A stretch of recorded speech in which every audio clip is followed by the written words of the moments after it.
बहुत सारे लोग ऐसे हैं जो सहरी के टाइम 4-5 गिलास पानी पी लेते हैं और उनको लगता है कि ये जो पानी है ये पूरा दिन इनका चल जाएगा और इनको पूरा दिन प्यास नहीं लगेगी। ये भी बिल्कुल गलत कॉन्सेप्ट है, क्योंकि आपके जिस्म को जितना पानी चाहिए होता है वो उतना रखता है और बाकी आपकी किडनीज जो गुर्दे हैं वो पेशाब की शक्ल में बाहर निकाल देते हैं। ज़्यादा पानी पीने से यही तो होगा कि आप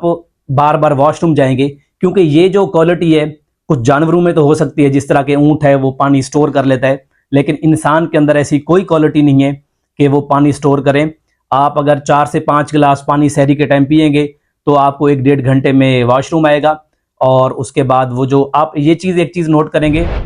जब आप ज़्यादा पानी पी लेते हैं तो आपको जो पेशाब आता है वो सफ़ेद कलर का आता है, तो आपके गुर्दे जल्दी से उसको बाहर निकाल देते हैं आपके जिस्म से। और उसके बाद क्योंकि आपके गुर्दों को ये चीज़ नहीं पता